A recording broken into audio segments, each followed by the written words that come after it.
Good evening. Cheers. Welcome back, troops. Let's Tab 59. The NAFFI, the Gaddafi. Everybody knows the NAFFI, especially if you've served. Lots of people, maybe outside the United Kingdom, won't know what I'm talking about. Well, so in the British Forces, we have an institution, we've had an institution for a long time called the NAFFI, NAAFI, the Navy, Army, Air Force Institute, the NAFFI. And it's basically a well-being service. It's a canteen service. It provides all sorts. It's over the years, it's provided laundry services, meals, a little shop. It blew up bigger and bigger. Into Germany, we had supermarkets selling cars and furniture and electrical goods, all sorts. NAFFI, it's been going since 1920. Up until 1920, there was other little canteen organisations, but after the First World War, there was a lot of hoo-ha about people making profits out of soldiers, buying their goods and bits and pieces, home comforts, if you like. And so at the time, you might remember this bloke, Winston Churchill. He was serving at the War Office, veteran himself, as you know, and he decided, yes, we need to consolidate it into one organisation, not for profit. Any profit they did make used to go back into the clubs and services they provided. And so they formed the NAFFI. As obviously by then, we had got a Royal Air Force up until in the First World War, we had the Royal Flying Corps come under the Army. So Navy, Army, Air Force Institute, and that's what we had. Now, over in the United States, you've got the PX, the Post Exchange, and also the BX, the Base Exchange. And some British soldiers, servicemen would have remembered that, the PX or the BX, if they'd been over to Fort Bragg, somewhere like that, or whether that in the Middle East with the United States forces nearby, they would have probably used those services. In Canada, I think you've got Canex out in Canada, haven't you? And Australia's got Afghans, not Afghans, Afghans. And New Zealand, you've got the Canteen Council Institute, something like that. I can't remember the exact one that New Zealand's got, but it's something along. They've got something similar. So all these countries, and I'm sure other countries like Germany, France, etc., Holland, the Netherlands rather, I'm sure they've all got their own military canteens. And I'm talking about canteens now. If you're a civilian and you're not aware of all this, I'm not talking about the cookhouse facility, for instance, or the galley on board a ship. That's something totally different, really. That's feeding the troops or the sailors or the Air Force. That's totally different. The NAFFI is a welfare service, if you like. So after hours of working, you can go into the NAFFI canteen, and even if there's only a vending machine selling pies or something, you can get something from the NAFFI. Some, like I say, have hot food, snacks. There's bars, there's discos, they have all sorts of things. The NAFFI's been going for some time, as you know. Now, in 1920, it was formed. In 2020, it's its 100th anniversary. And the late Queen, Her Majesty Queen Elizabeth II, the late Queen, she bestowed upon the NAFFI the title of Royal.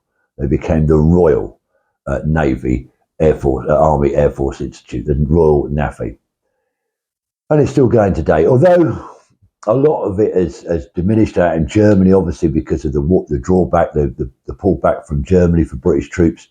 Massive NAFFIs we used to have out there, families NAFFIs, because obviously people being stationed out there, especially the families, they wanted to buy British products. I don't know, Bisto gravy, Heinz baked beans, Marmite, stuff that you might not have found or been hard to find in some of the German shops. And so, especially the English wives, they wanted to be able to get older products that they were used to cooking or having back in the UK. So these big family NAFFIs all popped up in all the garrisons and areas. I know where I was in Celle, we had a family NAFFI downtown. Massive one in Rheindahlem. I mean, that was a huge one out in Rheindahlem. I didn't go in it, but I went past it once and saw the size of it. I think it's over 2 floors at one time. Some of you veterans that might have been out in Rheindahlem might remember the NAFFI supermarket out there. But even on the basis you had these NAFFIs, you would have a canteen and a bar. Now, commissioned officers and senior ranks, unless they were on duty, should not go into the NAFFI canteens and bars because it was seen as an invasion on the private life of the private soldiers lance corporals, corporals, because that's who they serviced. The NAFFI bar and canteen on camp, certainly the NAFFI bar was just for the non-commissioned ranks, not the senior NCOs or above. So they had their own messes. Obviously, that's what looked after them. You had the sergeants and what officers' mess, and you had the officers' mess. So, as I say, the Queen, late Majesty, the Queen Elizabeth II, she gave them the royal title. And just a couple of years, I think about a year or so ago, the National Arboretum, which is our central place up in Lichfield in the Midlands of the United Kingdom, where our National War Memorial Centre is, if you like. We've got massive monuments. If you've not been there, you've got to look at it up. National Arboretum, the National Memorial Arboretum. There's pretty much almost a monument to every part of the armed forces and some civilian services, emergency services as well. Well, just over a year ago, a commissioned sculpture, or I think it's a sculpture, it's actually sort of like a large plinth with like a glass round centrepiece with a NAFFI emblem in the middle. That was dedicated just over a year ago up at the Arboretum. So within the NAFFI, there's a couple of split off branches from it, if you like. And I want to talk about those because they're quite interesting and quite important. So the first one is the EFI. That's the Expeditionary Forces Institute. That's been going for some time as well. So when soldiers were overseas on operations, for instance, the Second World War, and afterwards, I mean, Afghanistan, Iraq, Bosnia, EFI would deploy out there. So it was the same basic service. It might not have had a bar, it might have just been a canteen, or it might have just been a shop. It might have just been a porter cabin with a few items in it that you could buy. And that would be run by NAFFI staff, but the NAFFI staff were part of the reserve army, if you like, the reserve forces. So back in the day, they were territorial. Now, as you know, we've dropped that name, territorial army. It's reserve forces. So initially, it was they would be cap badged a Royal Army Service Corps, and I think the staff all got given one stripe, lance corporal. I think like the canteen manager or the shop manager might have been a sergeant. I think I'm right in saying that when I was out in Bosnia, I remember seeing one. So the EFI was, they weren't expected to be combat soldiers. They did have a little bit of training, obviously, to prepare them for military style life. And they did wear the uniform. And when they wore their beret, it had the cap badge of the Royal Army Service Corps, which later became the RAOC, the Royal Army Ordnance Corps. And I think it was in 1993, all that lot amalgamated and become the RLC, the Royal Logistics Corps. And that's what the EFI wear now, or since 1993. So that's what they did. And interestingly enough, in the Second World War, 550 NAFFI or EFI personnel, the naval version I'll come on to in a minute, were killed. 550, it's quite a lot of deaths. So what happens with the Royal Navy? Well, let's get first of all, the Air Force, the Royal Air Force, come under NAFFI, obviously. They come under when they deploy with EFI staff, the Expeditionary Forces Institute, same as the Army, because they're land-based. But the Navy, what have the Royal Navy got? Well, they've got the Naval Canteen Service. That's what the Royal Navy have had for a long, long time. Similar sort of thing to the EFI, where the staff obviously volunteer for it. They wear the naval uniform, and I believe they have a naval rank, although they're not trained naval personnel. They do, for instance, have to go through some training, obviously the safety systems on board the ship, and they do have to have a job in battle stations, if you like. So if it's a fire on board a ship or they're in action, the ship's sinking, they have to have a job outside of just running the NAFFI canteen. So they might have to man a lifeboat and how to work that out, or they might have to do fire control or casualty evacuation, first aid, something along those lines. So the Naval Canteen Service have to do that. And again, if they are a manager of the shop or the canteen, they get the rank of, I believe it's Petty Officer, which is about equivalent to an Army Sergeant or a Sergeant in the Royal Air Force as well. The Petty Officer. Excuse me. Still got a bit of a cough, man flu. So, 1982, Falklands War. Britain goes to war with Argentina over the Falklands. And on board HMS Ardent, is a guy called John Leake. Now, John Leake was on board HMS Ardent as a naval canteen service petty officer managing the shop. That was his job. Prior to that, John Leake had service in the 1st Battalion, the Devon and Dorset Regiment, an infantry unit in the British Army, long since amalgamated. But at the time, that's where he was, back in the 70s. And he'd seen service in Northern Ireland, proficient in all infantry weapons, obviously, as you can imagine. But he left the army and got a job at doing security. And he was going to go and join the police force. And he saw an advert for the NAFFI and looked it up and saw that it was a chance to go with EFI. Sorry, not with EFI, with the naval canteen service. And that's what he did. And that's how he ended up on board HMS Ardent. And that ended up in the Falklands War. So off they sailed to the South Atlantic. Now, because of John Leake's previous military experience in the infantry with weapon systems, etc., his muster station, if you like, or his job in the event of coming under fire, the conflict, the ship was in danger, was to man a machine gun on the deck for anti-aircraft or maybe, to fire at ships or built boats that come in nearby. That was his job because he was very slick on the jimpy. He liked the old general. While they were down there, I'm not sure exactly, I think it was in San Carlos, somewhere around there, HMS Ardent was attacked by several Argentinian Skyhawk fighter jets, bombers. And HMS Ardent was really under attack.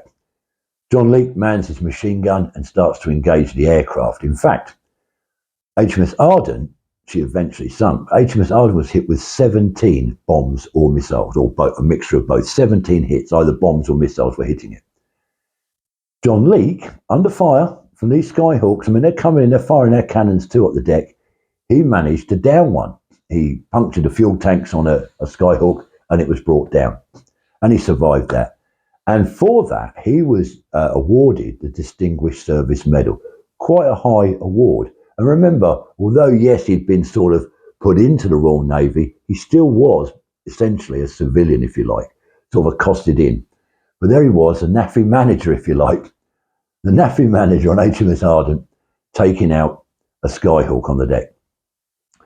After that, John did other things, and unfortunately in 2000, I believe it was, year 2000, John Leake passed away from cancer. Very sad, but great example there of how he used his skills. Now, let's roll back further than that, still with the NAFFI canteen service, but let's roll back to 1941, 1942, World War II.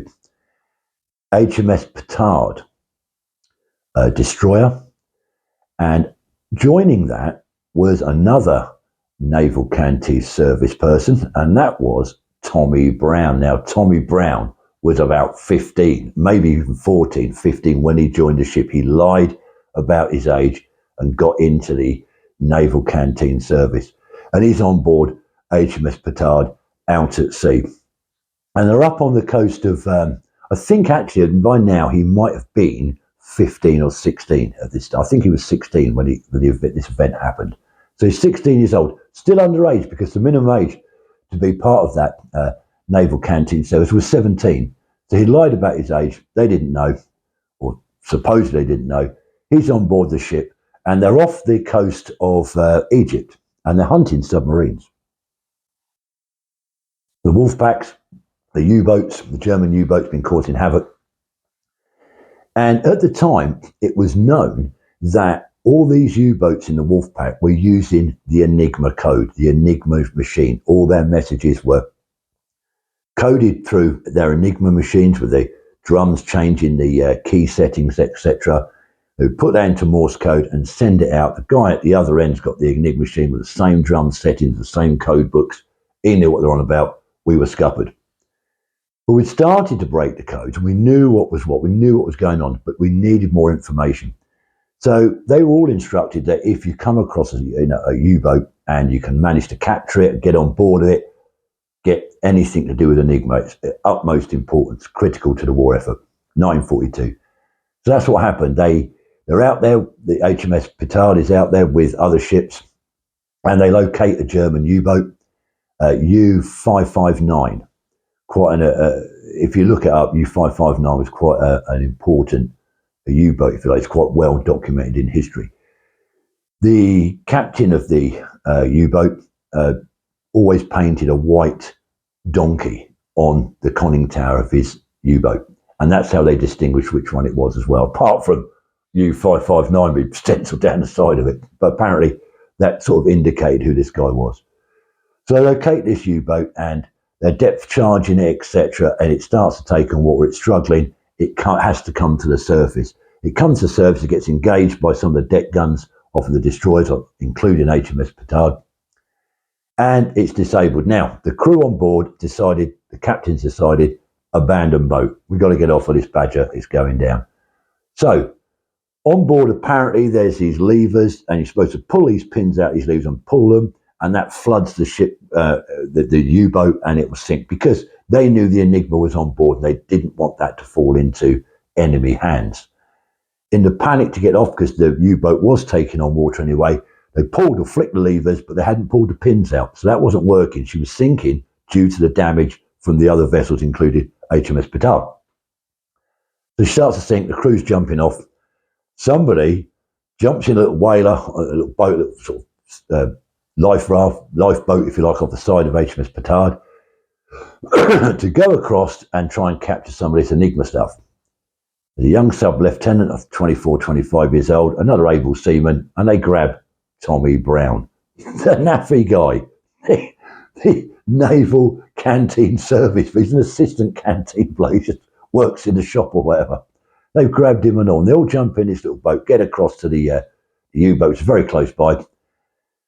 And the three of them dart down the conning tower, down the ladder, into the hull of the boat. And the sub-lieutenant's got with him a submachine gun, obviously a bit of protection in case someone on board can have a go. They are searching the captain's cabin, looking for the keys for the safe or the cupboard where these Enigma books, etc., are kept.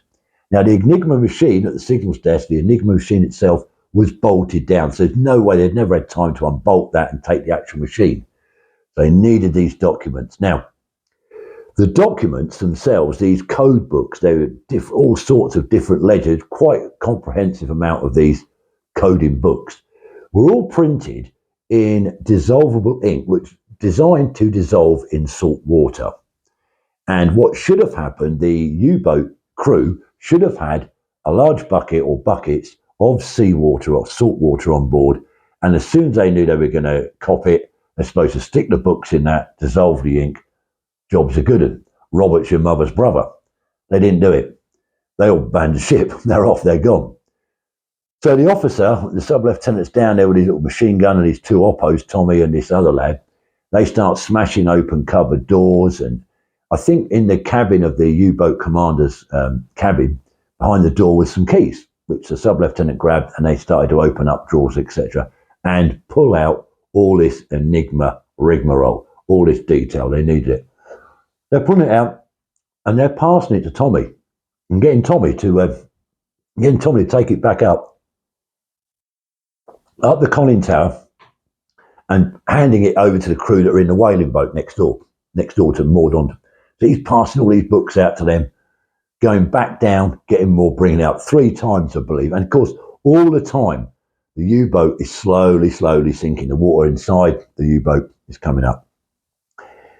Apparently, Tommy shouts down to him the last time, come on, it's going, we've got to go. And then it went. Tommy was up in the conning tower. Apparently, he managed to, he got sucked down as the U-boat went down, but he managed to fight through the water and get back to the service and was rescued. But unfortunately, the sub-lieutenant and his other oppo that was with him, no good. Index, they're gone. So they gets back, got all this fantastic information they needed for the Enigma machine, and that was swiftly taken across to UK and up to Bletchley Park, where, as you know now, that was the decoding centre for United Kingdom's forces at the time. Bletchley Circle, if you've seen that, Bletchley Park, which was absolutely invaluable to them to help crack the codes. And the Germans didn't know that we'd got that. So they're all slapping Tommy on the back. Well done, son. That was amazing. you're getting the George Medal. Quite a high award, George Medal. Very, very high award. So when they decide to award him the George Medal, it's at that moment that they find out, hang on, you're only 16, you lunatic. Yeah, I'm only 16. So a bit of an outcry, bit too late, it's out in the public, they've got to give him the gong. He gets the medal and they stick him shoreside until he's old enough. And he does get old enough and he redeploys on board with the Naval Canteen Service, this time with HMS Belfast. Now, if anyone's been to London, you know that HMS Belfast up by Tower Bridge on the same side as the Naval College, by the London Eye there actually, you'll see that she's now a floating museum, part of the Imperial War Museum. HMS Belfast is up there. She was involved in D-Day landings. She was even in the Korean War. I think that was her last conflict. So good old Tommy Brown is on board that. That's his next job. He's with that ship and everything goes fine. He comes home, lives up in the northeast of England, Tyne Wear, that area, and he's home on a bit of shore leave, and he's home with the family in the house, and the house catches fire. He goes back into the house to rescue, I think it's his sister, and unfortunately loses his life in the fire. So he died in 1945. But what an outstanding lad. You know, what amazing. So there's just two examples of people that weren't in the armed forces at the time as such. Okay, John Leake was ex-army, but Tommy Brown didn't have a Scooby about anything. And they both done heroic acts and they both were recommended for awards and received them. The Distinguished Service Medal for John Leake and the George Medal for little Tommy Brown. So there, a couple of stories. Something I want to talk about. The old Gaddafi, the NAFFI. Good old system. It's a shame that a lot of it's shutting down and you go on camps now and you see spa shops, etc. But the NAFFI is still out there. It's still kicking. It's still hanging on and it's still going. What a great institute it is. And I did look on YouTube actually before I'd done this at a couple of things about the NAFFI, and I found a couple of like recruiting videos, like adverts trying to get people to join the NAFFI. And there's one from the 1990s, the most up-to-date one, I believe. And there's some right back from the Second World War when they're trying to recruit people into the NAFFI for that. But anyway, that's it from me. So thanks for supporting the channel. Thanks for all your comments. If you haven't subscribed to my channel, please consider it. I'm not saying do it. I'm saying consider it. But thank you very much for your support. Until the next time, troops, and it won't be long. Remember, stay safe and let's tab.